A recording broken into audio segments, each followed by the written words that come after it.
سنو اسلام کس طرح کی خلافت چاہتا ہے. امیر المومنین خلیفۃ المسلمین حضرت عمر فاروق. سنو حکومت کس کو کہتے.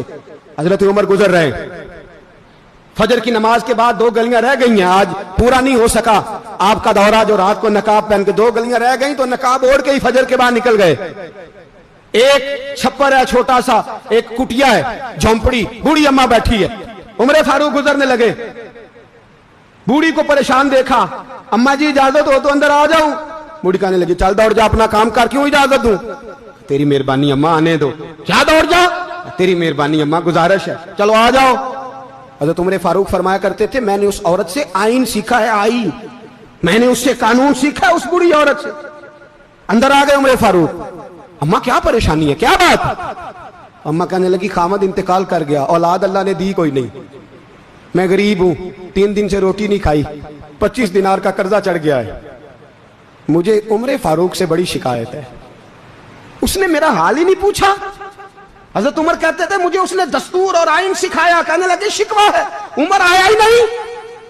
تو حضرت عمر کہنے لگے اماں, عمر کو کیا پتا کہ تو اس حال میں ہے. اماں دستور بیان کرتی ہے, اماں جمہوریت کا اعلان کرتی ہے, کہتی ہے نہیں پتا عمر کو.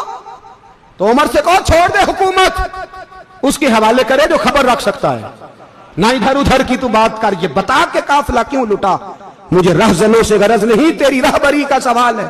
عمر سے کہو چھوڑے حکومت, اس کو دے جو پتہ رکھ سکتا ہے.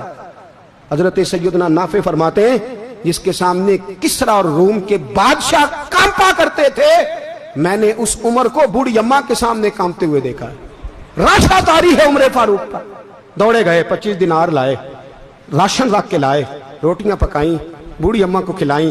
کہنے لگے اماں 25 دینار لے لے اور چل, غلطی ہو گئی, عمر کو معاف کر دے. اماں بولی, بول کے کہنے لگی میں نہیں معاف کرتی, میں تو پکا پھل لوں, بس گرنے والی ہوں, ایک دفعہ قبر میں جا لینے دے, میرے رسول آئیں گے تو میں عمر کی شکایت کروں.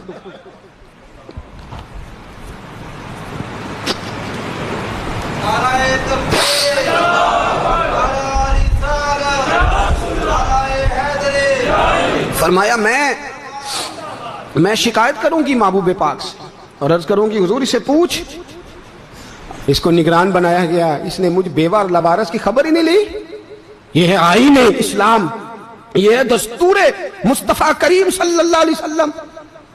یہاں کتنے غریب بھوکے سوتے ہیں, کتنوں کے بچے روز اغوا ہوتے ہیں, کتنی مصیبتیں. گورنمنٹ کہتی ہے کچھ بھی نہیں, کچھ بھی نہیں, کچھ بھی نہیں, افواہ ہے, افواہ ہے. افواہ ہے تو اس کا علاج کیوں نہیں ہوتا؟ آپ میدان میں سرے عام آ کے اس کا اعلان کیوں نہیں کرتے؟ جاگیے اور سنیے میری بات. حضرت سیدنا فاروق اعظم نے 25 دینار دیے, پھر اس اماں کو کھانا دیا. کوئی برادری نہیں اس اماں کی, کوئی ووٹ بینک نہیں, کوئی یہ اماں کسی بڑی برادری کی نہیں جس کا 2 لاکھ ووٹ ہو. امیر المومنین ہو کے عمر فاروق اماں کے قدموں میں بیٹھ گئے. کہنے لگے اماں عمر کمزور ہے, حضور کا سامنا نہیں کر سکتا, تیری مہربانی نبی پاک کے سامنے شکایت نہ کرنا. اماں کہنے لگی چل میں تیری خاطر معاف کر دیتی, جا تو مجھے کسی اچھی ماں کا بیٹا لگتا ہے, جا تیری خاطر. کہنے لگے چل پھر مجھے لکھ کے دے. کہنے لگی میں تو ان پڑھ ہوں, تو لکھ دے, میں دستخط کر دے. حضرت عمر نے لکھا. ایک بوڑھی اماں کو شکایت تھی خطاب کے بیٹے عمر سے, اور پھر وہ معاف ہو گئی. اماں کہتی ہے میں نے اللہ کی رضا کے لیے معاف, یہ دستخط کر دو. اماں کے آگے کیا تو حضرت علی آ گئے, حضرت عبداللہ ابن مسعود آ گئے. کہنے لگے عمر یہاں پھر رہے ہو, میں سارے مدینے میں ڈھونڈ رہا تھا. اماں اٹھ کے کھڑی ہو گئی, ہائے میں مر گئی, یہ عمر تھا, یہ میں نے کیا کیا. حضرت عمر کہنے لگے اماں نہ, اپنے وعدے پہ قائم رہ, تو نے جو کہا تھا اس پہ قائم رہ. ہمیں تو بتایا گیا تھا یہ والا نظام پاکستان میں آئے گا, یہ کہا تھا قائد اعظم نے, یہ رنگ ملے گا تمہیں. کہا ماں تو وعدے پہ قائم رہ, لکھ کے دے. لکھا, اماں نے سائن کیے. پھر حضرت علی سے کہنے لگے بطور گواہ آپ بھی سائن کر دو. پھر عبداللہ ابن مسعود سے کہنے لگے آپ بھی سائن کر دو. سائن ہو گئے تو جناب عمر نے رکا لپیٹا. حضرت علی کو کہنے لگے علی تو میرا دوست ہے, میری صبحوں اور شاموں سے واقف ہے. علی تو میرا رازدار ہے یار, مجھے یقین ہے کہ میں تجھ سے پہلے مر جاؤں گا.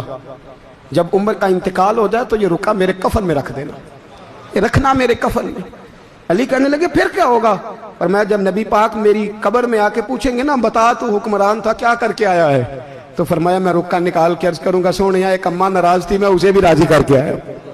حضور میں راضی کر کے آؤں، یہ یا رسول اللہ میں